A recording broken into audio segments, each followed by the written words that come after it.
simple vistazo a estas piezas es suficiente para relacionarlas con la obra inmortal de Miguel de Cervantes.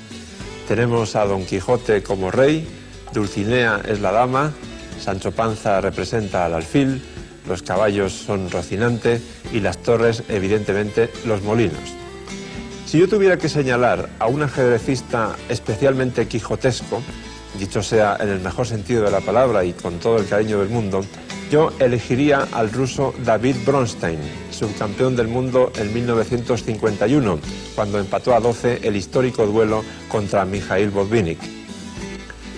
Tuve el enorme privilegio de conocer a Bronstein y de convivir con él en algunos torneos. Un hombre realmente entrañable, un apasionado amante de la belleza, la buscaba incluso por encima de los resultados, como veremos ahora mismo, y un jugador maravilloso porque pertenece a ese reducidísimo grupo de lo que llamamos campeones sin corona, es decir, jugadores que merecieron el máximo título, pero por diversas circunstancias no pudieron lograrlo. Bronstein disputó esta partida en 1965. Era una época en la que él estaba todavía lleno de energía. Se trataba del campeonato de la Unión Soviética, él jugaba con negras y su rival era Bakulin. Bakulin jugó E4 y Bronstein jugó la defensa Caro-Kann, es decir, C6.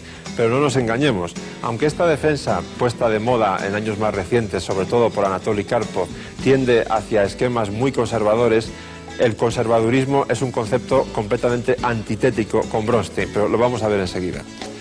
D4, D5, caballo C3, D por E4 y caballo por E4. Aquí lo normal es la jugada alfil F5 o bien, como ha puesto de moda Karpov, caballo D7. Pero Bronstein evidentemente tenía otras ideas mucho más incisivas y juega caballo F6.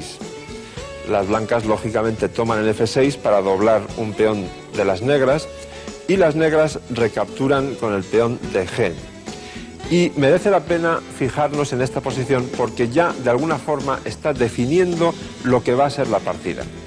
Al jugar G por F6, las negras abren la columna G para atacar un eventual enroque corto de las blancas, no solo con una torre colocada en G8, sino también con el peón que ahora está en H7 y que puede ser avanzado para minar ese enroque blanco. Por otro lado, eso quiere decir que las negras planean claramente enrocarse en el lado opuesto, en el enroque largo. Por su parte, las blancas lógicamente tienen una estructura de peones muy bien definida, armónica, y bueno, en principio no tienen grandes problemas ni debilidades. La partida sigue con alfil E3, alfil F5, dama D2, E6, las negras van preparando poco a poco el enroque largo, caballo E2, mientras las blancas desarrollan normalmente, caballo D7, caballo G3 atacando el alfil, alfil G6, alfil E2, las negras quitan la dama para poder enrocar cuanto antes, dama C7. Ahora Bakulin toma una decisión delicada, tal vez errónea, aunque no estoy seguro.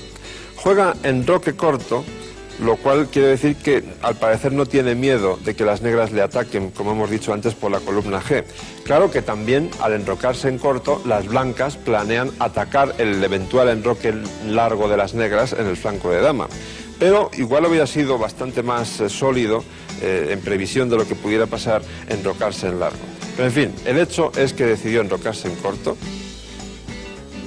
y que inmediatamente las negras jugaron H5, siguiendo el plan que hemos señalado antes. Torre F de 1, H4, continúa el avance, se ataca el caballo, se mueve a F1 y H3. Para no abrir la columna H inmediatamente, lógicamente las blancas tienen que jugar G3. Fíjense en este peón de H3, es una cuña metida en el enroque blanco que va a jugar un papel bastante importante en el transcurso de la partida. Las negras, una vez establecida esa cuña, hacen el anunciado enroque largo. Las blancas ganan espacio en el flanco de dama y en el centro con C4. Bronstein bloquea eso con C5. Las blancas ganan espacio todavía más con D5 y Bronstein sigue con su táctica de bloqueo en el centro para poder atacar cómodamente en el flanco de rey. es un principio bastante establecido que para poder atacar en un flanco conviene antes bloquear el centro, con el fin de que el adversario no pueda contraatacar en el centro desde donde puede dominar todo el tablero. Ahora viene una jugada muy significativa. Bakulin juega torre a C1. Yo no tuve el gusto de conocerle, pero me atrevo casi a asegurar que el carácter de Bakulin debía ser muy pacífico, muy tranquilo. Porque si no, en esta posición, él ya le hubiera dado marcha, le hubiera dado vidilla a la partida jugando inmediatamente B4, con la idea de que si las negras juegan C por B4, se avanza C5, se gana espacio y se hace que el ataque de las blancas también funcione. Porque como hemos visto hasta ahora, el ataque de las negras es en principio más fácil y sobre todo más rápido, que va a ser el factor crucial de esta partida. Bronstein de momento sigue con jugadas muy naturales, hace F5, y por fin Bakulin se da cuenta de que o hace algo de una vez o le van a freír por el flanco de rey. Entonces hace por fin B4. Bronstein juega alfil D6, todo normal de momento. Y aquí hay otra decisión de Bakulin bastante discutible. Yo me atrevería a decir ya que esta es errónea. Juega F3 para sujetar un poco el avance de los peones negros, pero ya puestos creo que hubiera sido mejor jugar F4 y bloquear ese peón que ahora está en F5 de las negras. Las razones de esa afirmación las van a ver inmediatamente, porque a F3 Bronstein juega F4 y el ataque de las negras empieza a tener bastante consistencia. Como se ataca al alfil, se juega alfil de C2. Torre de E8, también una jugada muy natural, ocupando una columna que pronto se va a abrir, sin duda alguna. Y aquí Bakulin toma una medida preventiva, lleva su rey a H1 porque probablemente la columna G se va a abrir y por lo tanto no es un sitio adecuado para un rey. Efectivamente, Bronstein contesta con torre HG8, torre E1 y una jugada que seguramente muchos de ustedes, por no decir todos, adivinarían pronto, porque es de sentido común. E4, hay que abrir las líneas lo antes posible. Para aligerar un poco la presión, Bakulin toma en C5 con el alfil. La partida continúa con caballo por C5, B por C5 y dama por C5. Aquí merece la pena pararse un momento, porque ya hemos dicho alguna vez que en ajedrez las reglas suelen tener muchas excepciones, y aquí tenemos una. Como principio general, no es bueno que una dama bloquee una cadena de peones adversarios, porque como la dama es una pieza tan valiosa, en cuanto la ataquen hay que moverla. Sin embargo, en este caso hay una excepción clara, primero, porque no es nada fácil atacar a esa dama que está en C5, y además porque las blancas tienen otras preocupaciones más urgentes que quitar a la dama de ahí, como podremos ver enseguida. De momento, la dama ya está amenazando entrar en F2, que sería realmente molesto. Por lo tanto, Bakulin juega alfil D1 para proteger esa casilla con la dama. Bronstein ahora empieza ya con la serie de finezas, aunque esto no es más que un pequeño aperitivo. Alfil C7, por una parte, tiene la amenaza evidente alfil A5, que ganaría calidad, pero también alfil B6, que sería todavía mucho más molesta, porque amenazaría nada menos que mate en la casilla G1. Por lo tanto, las blancas encuentran un recurso bastante ingenioso, que es G por F4. De esa manera, por un lado, se habilita la casilla G3 para el caballo, que puede ser útil, pero sobre todo se habilita la casilla E3 para la dama, de manera que ahora a alfil A5 se pudiera jugar dama E3.